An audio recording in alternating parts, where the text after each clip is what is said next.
예수님을 믿는 분들이나 또 목회자들 가운데 방문하고 싶은 나라가 있습니다. 그 나라는 바로 지금 전쟁이 벌어지고 있는 이스라엘 땅입니다. 이스라엘 여행을 흔히 성지순례라고 합니다. 하지만 표현이 조금 성경적이지는 않습니다. 이스라엘 땅 자체가 거룩한 땅이 아니기 때문입니다. 좀 더 정확하게 말하면 성경의 땅이죠. 성경이 나오는 땅이 바로 이스라엘입니다.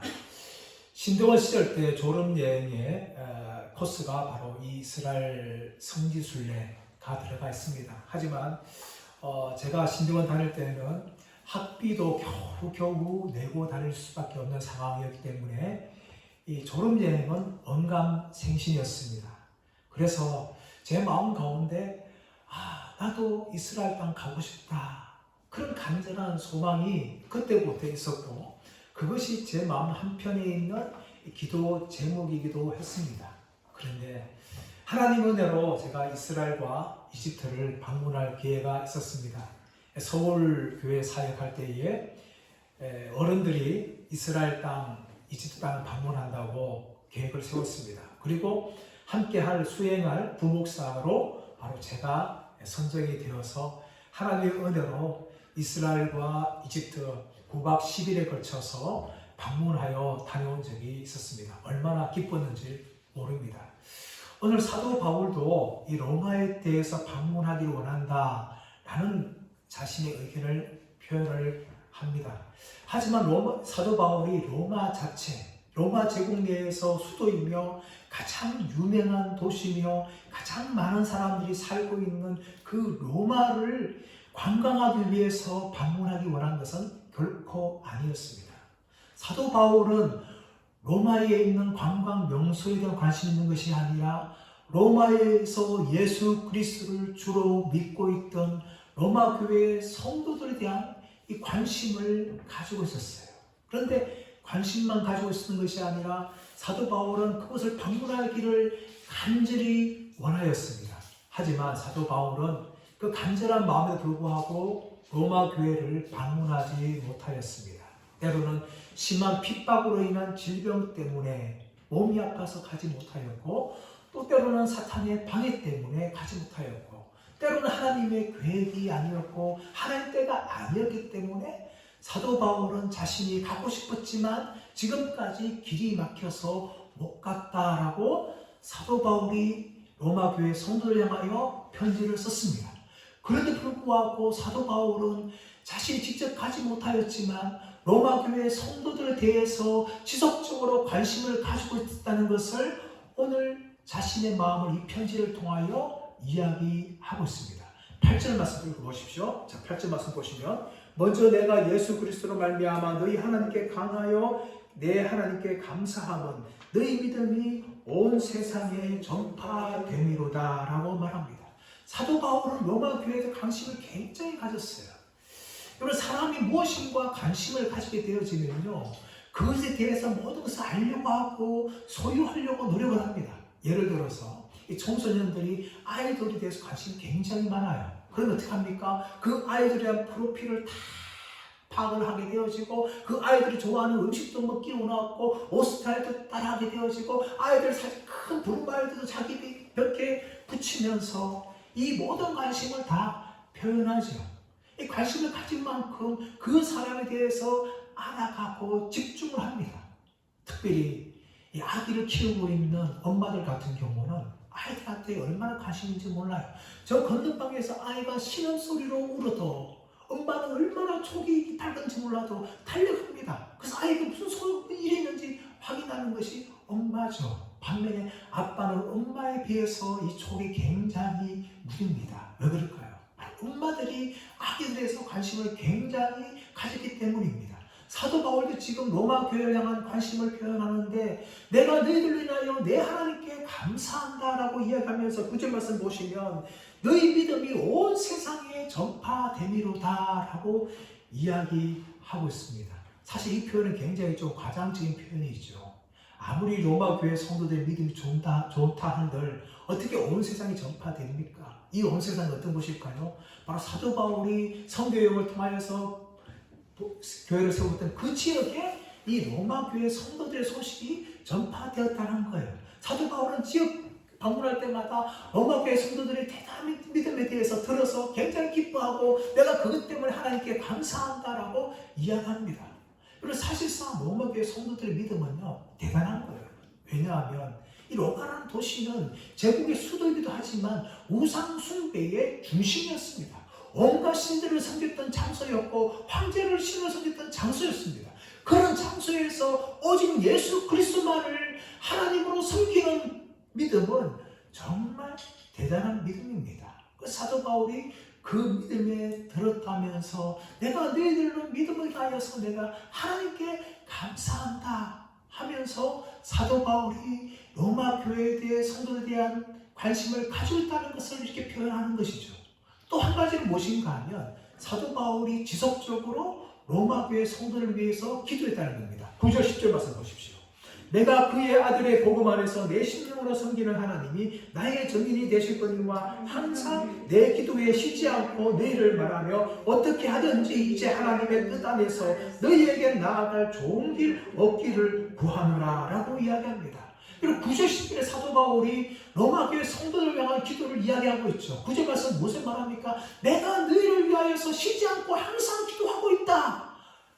여러분 사도 바울은 이렇게 정기적으로 시간을 내어서 이 자신의 기도 시간에 로마 교회 성도들을 위하여 이 기도를 한 것입니다.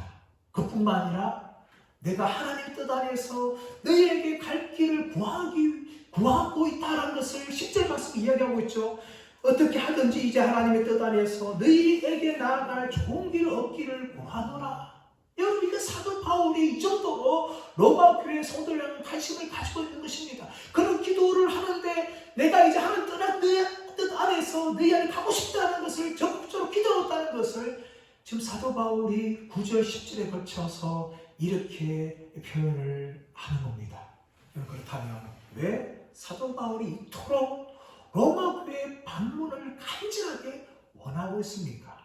사도 바울은 이어지는 내용에서 자신이 왜 로마 교회를 방문하길 원하는지를 이야기하고 있습니다. 첫 번째는 무엇인가 하면 바로 신령한 은사를 나누어 주어서 로마 교회 성도들을 견고하게 하기 위함이다라고 사도 바울이 말합니다. 우리 11절 말씀 보십시오. 11절 말씀 보시면 내가 너희 보기를 간절히 원하는 것은 어떤 신령한 은사를 너희에게 나누어 주고 너희를 견고하게 하려 함이니. 사도 바울은 신령한 은사를 로마교회 성도들에게 나누어 주기를 원하였습니다. 이 신령한 은사가 무엇인지에 대해서 어떤 학자들은 영적인 축복들이다라고 이야기합니다. 하지만 영적 축복이라보다는 사도 바울이 가서 그들을 만나고 상담하고 말씀을 가르침을 통하여 그들에게 주어질 영적 유익들이라고 볼 수가 있는 겁니다. 사도 바울은 자신이 직접 로마교회를 방문하여서 그 성도들을 영적으로 유익하게 원하였어요.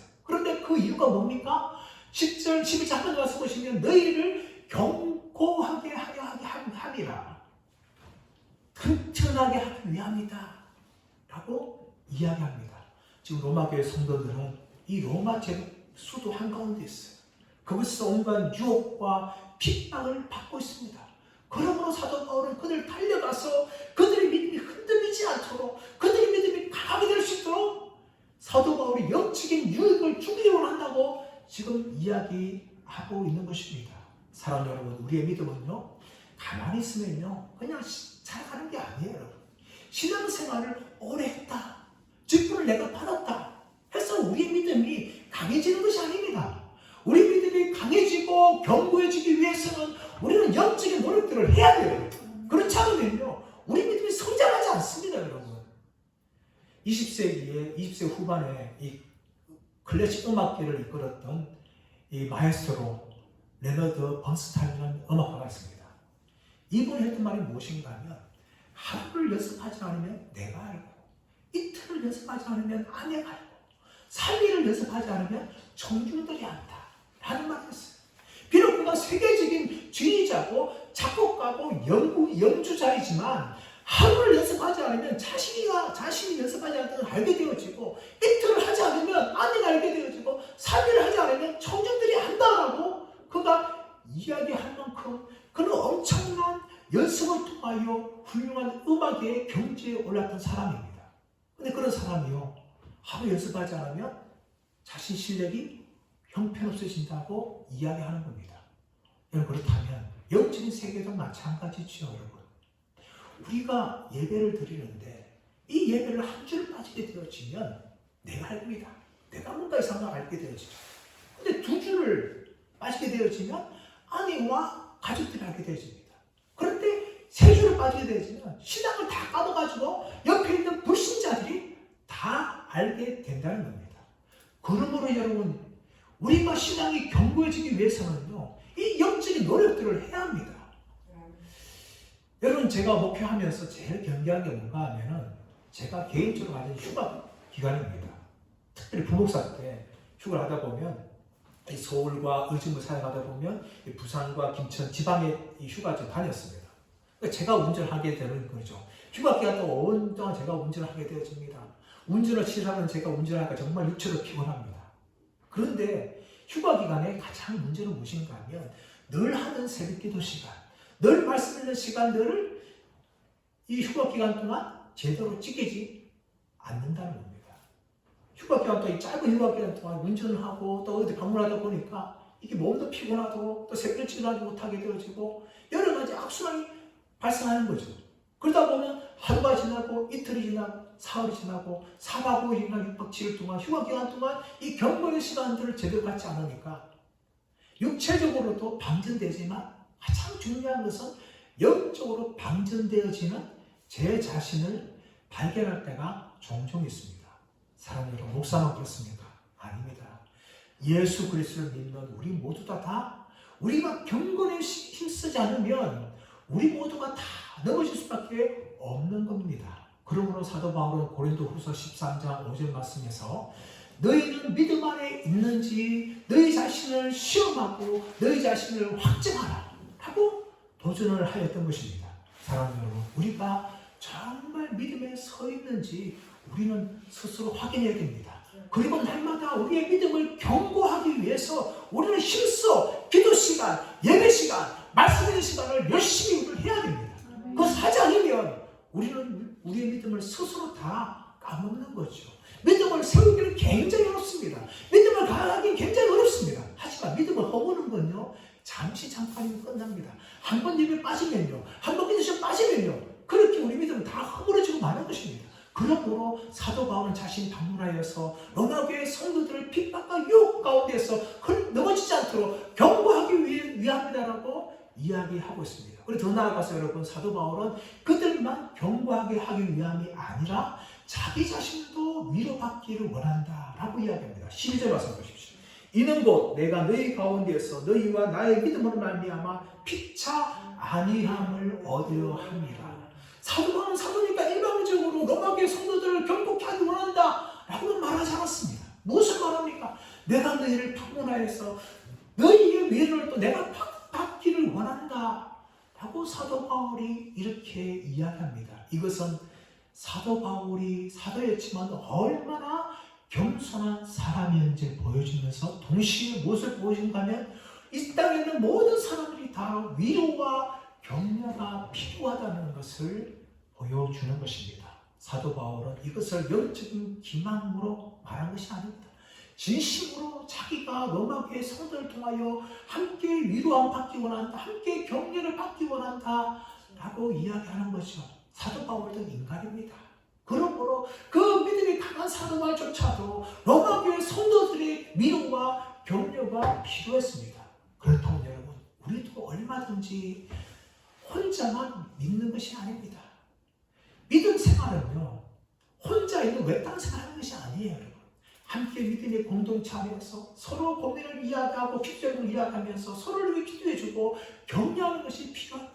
그것이 믿음의 공동체예요. 어느 얼마나 우리나라 사회가 1인 가족이 있습니까? 1인 혼자 밥 먹고 혼자 놀고 혼자 자는 이런 혼자의 생활이 점점 하고 있어요.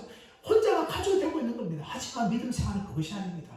믿음 사람은 혼자 예수 믿고 천국 가는 것이 아니라 함께 가는 거예요.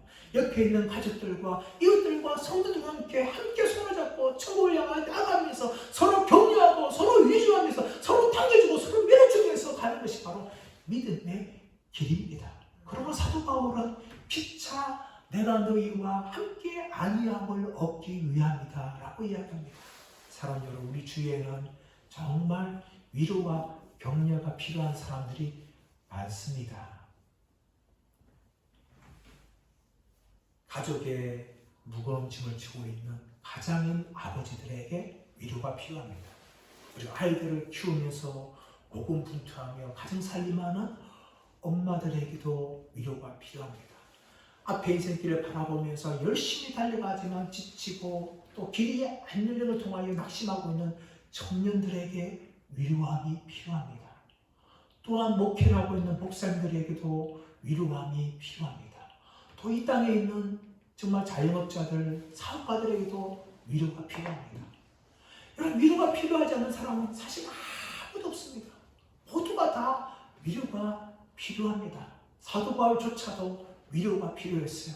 내가 한테 가서 너희를 믿음으로 격려해서 너희를 세우기 원하지만 또한 동시에 내가 너희를 통하여 위로를 받기 원한다, 격려를 받기 원한다 라고 사도 바울이 말합니다. 사랑하는 여러분, 우리가 이 땅의 삶을 살아가면서 참 많은 말들을 합니다. 하지만 정말 필요한 말들은 몇 가지가 아닙니다. 그 중에 한 가지 무엇입니까? 바로 남들 향하여 위로하고 격려하는 것입니다. 비난과 비판은 누구나 잘합니다. 우리가 재성을 가지고 있기 때문에 이 비난과 비판을 조금만 가만히 있으면 사실 우리도 모르게 우리 입에서 나오는 비난과 비판입니다. 하지만 격려와 위로는요, 우리가 힘써야 돼요. 정말 저 사람 바라보면서 정말 저 사람에게 비난과 비판을 것을 멈추고 위로와 격려를 해야 됩니다. 또한 내 자신조차도 다른 사람들이 주는 위로와 격려를 받아야 됩니다. 그럴 때 힘을 얻고 또 함께 걸어갈 수가 있는 것입니다. 사랑하는 여러분, 저는 우리 여신교회 모든 가족들이 또 이 설교 듣는 모든 분들이 위로와 격려의 삶이 되기를 축복합니다. 또 함께 믿는 사람들에게 위로하고 격려받아서 함께 믿음의 길을 걸어가는 복된 삶이 되시기를 예수의 이름으로 축원합니다. 두 번째, 사도 바울이 왜 로마교회 방문하기 원하였습니까? 바로 로마교회 성도들 가운데 열매가 풍성하게 맺기를 원한 것입니다. 13절 말씀 읽겠습니다. 13절 말씀 시작. 형제들아, 내가 여러 번 너희에게 가고자 하는 것을 너희가 모르기를 원하지 아니하노니 이는 너희 중에서 다른 이방인 중에서와 같이 열매를 맺게 하려 함이로되 지금까지 길이 막혔도다. 사도 바울은 지금 로마교회 성도 향하여서 내가 여러분들한테 가기를 원한다는 것을 알기를 바란다 하면서 그 이유가 무엇인가 하면은 이는 너희 중에서도 다른 이방인 중에서와 같이 열매를 맺게 하려 합니다. 사도 바울은 로마교회 성도들 가운데 열매를 많이 맺기를 원하였습니다. 그 열매를 맺는 도와주기 위해서 사도 바울은 간 것입니다. 로마교회 성도는 이미 믿음이 충만하였어요. 이 믿음이 충만한 이 성도들 가운데 어떤 열매 맺기 원합니까? 바로 성령의 열매. 갈라디아서 5장 22절 23절 말씀 보시면 오직 성령의 열매는 사랑과 희락과 화평과 자비와 양선과 충성과 온유와 절제니 이 같은 것을 금지할 법을 없다라고 말한 것처럼 이 성령의 열매가 이 로마교회 성도들 가운데 풍성하게 맺기를 원하였습니다. 그리고 이 맺음을 통하여 그들은 과거에는 우상 숭배자들이었지만 이제는 예수를 주라 부르는 믿음의 사람들로서 완전히 변화된 사람들로 살아가기를 간절히 원합니다. 여러분, 믿는다는 것은 무엇입니까? 교회를 오래 다니고 직분을 받는 것이 아니라 우리가 정말 예수 그리스도 안에서 예수님을 날마다 닮아가는 열매가 나타나는 것이 바로 우리가 정말 믿음의 사람이라는 것을 보여주는 것입니다. 과거에는 우리의 입에서 남을 저주하고 비판을 말하고 나오고 행동만 했지만 이제 사랑하고 섬기는 사람들로 변화되어집니다. 과거에는 세상을 사랑했고 또 죄된 것들을 사랑하였지만 이제는 하나님을 사랑하며 성경 읽고 기도하고 하나님을 닮아가는데 가까이 가는데 힘쓰는 삶으로 변화되어지는 겁니다. 이런 열매들이 우리 안에 나타나기를 사도 바울이 지금 원하고 있는 거죠. 그렇다면 왜 우리가 이런 열매를 맺어야 합니까? 그 이유는 무엇인가 하면 바로 그것이 우리 주님께서 원하시는 것이기 때문입니다. 요한복음 15장 16절 말씀 보시면 너희가 나를 택한 것이 아니요 내가 너희를 택하였나니 이는 너희로 하여금 열매를 맺고 항상 열매가 있게 하여 내 이름으로 너희가 아버지께 무엇을 구하든지 받게 하려 함이라 라고 말하고 있습니다. 여러분, 예수님께서 우리를 구원하여 주셨는데 단지 포도나무에 가지를 붙이는 것이 아니라 이 포도나무의 복을 받아서 가지가 풍성하게 열매 맺는 것처럼 포도나무 대신 예수님을 통하여 우리가 풍성한 열매를 맺기를 원한다는 것입니다. 그뿐만 아니라 이 열매 맺는다는 것은 무엇입니까? 우리가 구원받은 증거라는 것입니다. 예수께서 산상수훈에서 거짓 선지자들을 어떻게 구분하느냐를 설명하면서 열매로 알리라 라고 말합니다. 그렇다면 우리가 구원받은 것도 무엇을 통해 알 수 있습니까? 바로 열매를 통하여, 구원받은 자들이 맺어야 될 열매를 통하여 우리가 구원받은 사람이라는 것을 알 수가 있는 겁니다. 제가 전시원목 아내와 함께 가끔씩 공원을 걷는데, 저기 성서 공단 쪽에 하는 공원이 있는데, 그 공원을 걷다 보면 참 꽃들이 많이 피었어요. 그리고 이 나무들이 열매를 맺는데 그 나무들 중에 이 큰 나무 중에 뭐가 있는가 하면 모가나무가 있어요. 모가나무. 모가가 주렁주렁 달렸어요. 그리고 하도 무거우니까 이 가지가 감당 못해가지고 그 모가 떨어져가지고 땅바닥에 이렇게 널려져 있어요. 여러분, 그 나무가 모가를 어떻게 하는지 알죠? 열매를 맺는 겁니다. 모가나무니까 당연히 모가를 맺는 거죠. 마찬가지로 우리가 구원받았다면 구원받은 사람으로서 합당한 열매를 맺는 게 당연한 겁니다. 그러므로 사도 바울은 지금 무엇을 말하는가 하면 내가 너희를 가서 지금 하나님 기뻐하시는 열매를 많이 맺게 하기를 원한다 하면서 사도 바울이 로마 교회를 방문하기를 원한다는 것입니다. 사랑하는 여러분, 우리도 주님께서 찾으시는 풍성한 구원의 열매들이 우리 삶 가운데 풍성하게 맺히기 원합니다. 우리 주님 오실 때에 주님 여기 있습니다 하면서 우리가 합당한 열매들을 주님께 많이 드리는 분들 되시기를 간절히 바랍니다. 세 번째, 사도 바울은 그들에게 복음을 전하기 위함이다라고 이야기합니다. 14절 말씀 보시면 헬라인이나 야만이나 지혜 있는 자나 어리석은 자에게 다 내가 빚진 자다라고 이야기합니다.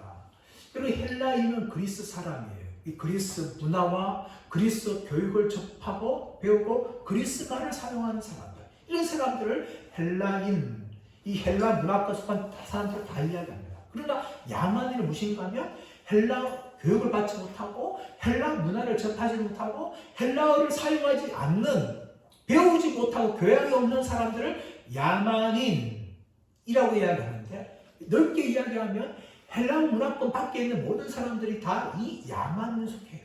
이방인들이죠.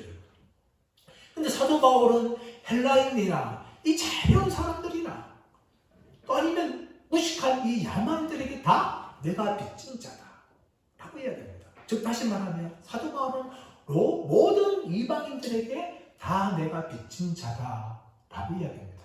왜 사도 바울이 자신을 향하여 내가 빚진 자라고 이야기합니까? 바로 예수 그리스도께서 사도 바울을 이방인의 사도로 부르시기 때문입니다. 내가 이방인의 복음을 전하기로 택한 그릇이라고 사도 바울이 말한 것입니다. 그러므로 사도 바울은 자신이 헬라인이나 야만이나 모든 이방인들에게 내가 빚졌다 라고 이야기합니다.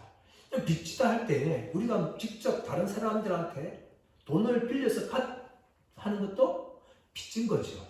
그런데 다른 사람이 나한테 저 사람에게 돈을 갖다 주라 했으면 내가 그 사람에게 갖다 주지 않는 이상은 내가 그 사람에게 빚진 것이 되는 거예요. 사도 바울이 말하고 있는 것이죠. 바로 복음은 사도 바울의 것이 아닙니다. 주 예수의 것이며 하나님의 복음인데 그 복음 전하는 것을 사도 바울이 위탁받았어요. 그러므로 사도 바울은 자신이 사도로서 그 이방인들에게 복음을 전할 때까지 다 내가 빚진 자다. 그렇게 사도 바울이 말을 하고 있는 것입니다. 그러므로 사도 바울은 로마에 있는 교회 성도들에게 다 복음을 전하려고 합니다. 근데 여러분 이상하지 않습니까? 이미 로마교회 성도들은요 다 복음을 받았어요. 그러나 사도 바울은 그들에게 복음을 전하기 원하였습니다. 15절 말씀 보시면 그러므로 할 수 있는 대로 나는 할 수 있는 대로 로마에 있는 너희에게도 복음 전하기를 원하노라. 그리고 사도 바울은 왜 로마 교회에 있는 성도들, 예수 잘 믿는 사람들에게 복음을 전하기를 원하였습니까? 여러분, 원래 우리가 나누고 있는 로마서는요, 단순한 편지가 아니라 기독교의 핵심 교리를 전하고 있는 교리서입니다. 사도 바울은 아직까지 로마교회를 방문하지 않았지만 이 편지를 통하여 로마교회 성도들의 믿음을 경고케 하기 위해서 복음이 무엇인지에 대해서, 복음이 무엇을 말하고 있는지에 대해서 사도 바울이 편지를 통하여 이 편지를 보내고 있는 겁니다. 이 목적이 무엇입니까? 바로 믿음을 가진 로마교회 성도들이 더 믿음에 서고 믿음에서 성장하기 위해서 그들에게 이 편지를 쓴 겁니다. 그러므로 사도 바울은 내가 로마에 가서 복음을 너에게 전한다. 다시 복음을 전함을 통하여 너희가 정말 예수가 누군지에 대해서 더욱더 깊이 알아가기 원한다 라고 이야기한 것입니다. 사랑 여러분, 복음은 굉장히 깊은 겁니다. 여러분, 사도 바울이 에베소에서 교회를 세운 후에 도라는 소원에서 2년 6개월 동안 하나님 나라의 도에 대해서 강론하였습니다. 여러분, 정말 복음이 단순한 아무 내용 없는 것이라면 한 시간은 끝날 거예요, 여러분. 그러나 사도 바울은 그 도라는 소원에서 2년 6개월 동안 하나님 나라의 도에 대해서 강론을 했어요, 여러분. 그만큼 복음은 깊은 것이었습니다. 그러므로 사도 바울은 이 로마서를 쓰면서 내가 너에게 방문하여서 너에게 복음을 전하기를 원한다 하면서 믿음을 가지고 있는 로마 교회 성도들에게 편지를 하는 겁니다. 그러므로 여러분, 오늘날 우리들도 이 복음에 대해서 다시 들어야 됩니다. 그리고 이 복음에 대해서 배워야 합니다.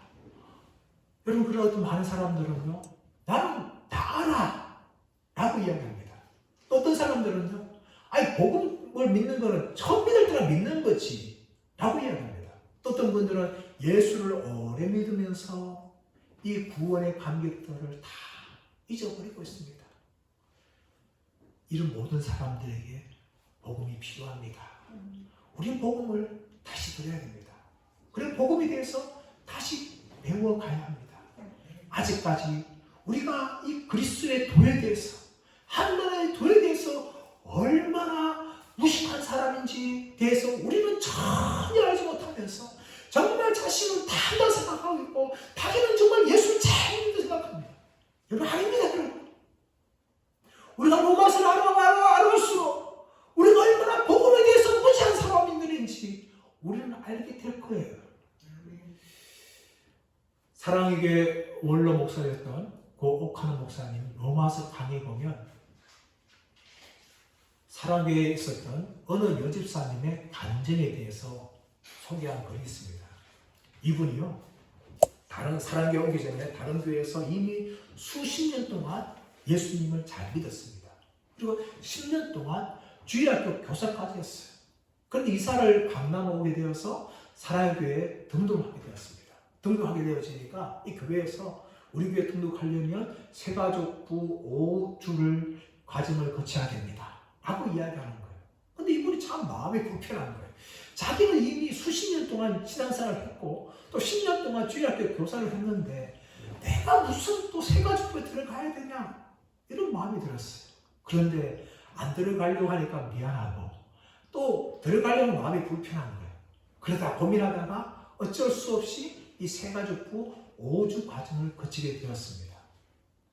시작하는데 이분이 참 마음이 언짢은 거예요. 앉아서 이 짠이 난 초짜가 아닌데 하면서 여전히 불편한 거예요.